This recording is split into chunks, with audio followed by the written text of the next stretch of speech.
बहुत समय पहले पहाड़ों और जंगलों से घिरे एक प्यारे से गांव का नाम था अमृतपुर। इस गांव की सबसे खूबसूरत बात थी, यहाँ हर त्योहार सब मिलजुल कर मनाते थे। पर इस साल की दिवाली कुछ अलग थी। आसमान में हल्का धुंधलापन था, बादल चांद को ढक रहे थे और गांव में एक अजीब सी उदासी थी। गांव के एक कोने में रहता था एक छोटा सा लड़का गोपाल। उसकी उम्र बस 9 साल थी, पर दिल बहुत बड़ा था। उसकी माँ लक्ष्मी अम्मा गांव में सबसे स्वादिष्ट मिठाई बनाती थी, लेकिन इस बार घर में चीनी तक नहीं थी।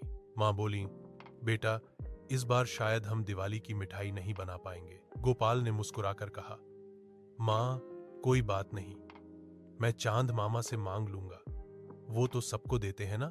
माँ हंस पड़ी, चांद मामा से मिठाई वो कैसे देंगे बेटा? गोपाल बोला, देखना माँ, इस बार हमारी मिठाई चांद जैसी होगी, मीठी, चमकदार और जादुई। रात गहरी हुई।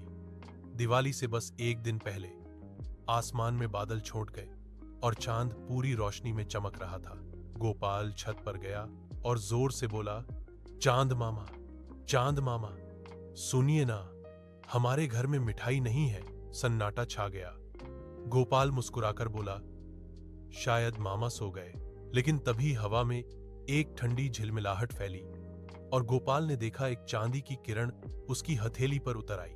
वो किरण धीरे धीरे बोलने लगी, मैं हूं चांद मामा की किरण, तुम्हारी सच्चाई ने मुझे यहां भेजा है।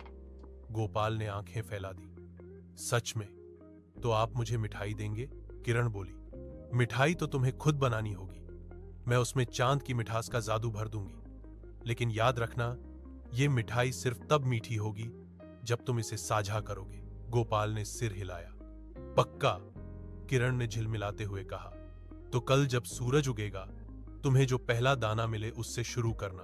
फिर वो हवा में घुल गई। अगली सुबह गोपाल खेत में गया। एक पेड़ के नीचे उसे गुड़ का छोटा टुकड़ा मिला, जैसे किसी ने रखा हो। वो दौड़कर घर आया और बोला, माँ देखो, चांद मामा का तोहफा।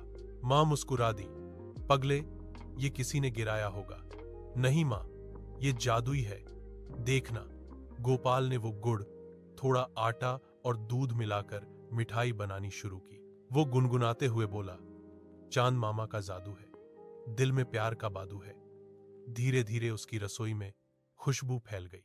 माँ ने सोचा, वाह, बिना चीनी की मिठाई में इतनी सुगंध।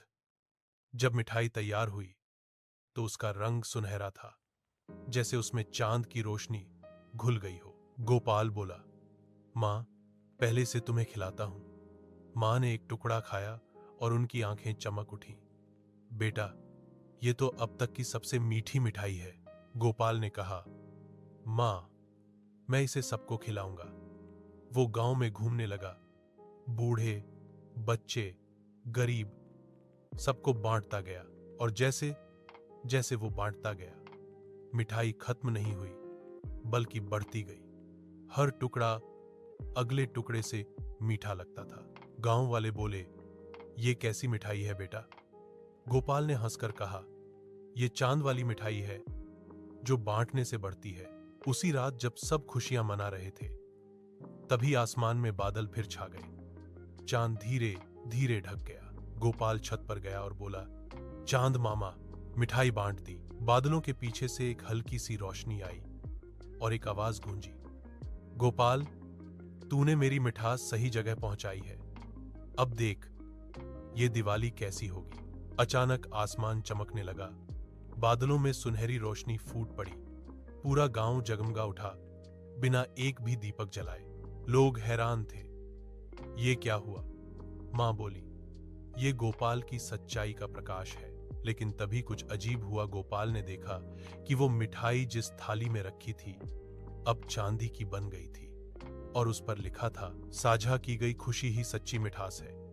गोपाल ने मुस्कुराकर कहा, धन्यवाद चांद मामा।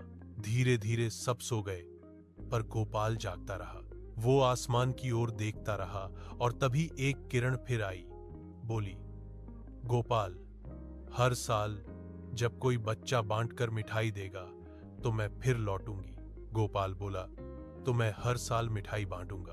उस दिन से अमृतपुर में एक नई परंपरा शुरू हुई। हर दिवाली सब पहले दूसरों को मिठाई बांटते, फिर खुद खाते।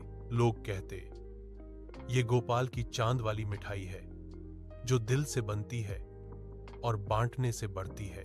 और कहते हैं, आज भी जब कोई बच्चा सच्चे मन से दूसरों को मिठाई खिलाता है तो चांद की एक किरण उसके सिर पर पड़ती है और कहती है, शाबाश मेरे छोटे गोपाल, सीख। सच्ची मिठाई वो नहीं जो मुंह में मीठी लगे, बल्कि वो है जो दिल को मीठा कर दे। खुशियां बांटने से घटती नहीं, बढ़ती हैं। यही है दिवाली और जीवन का असली जादू।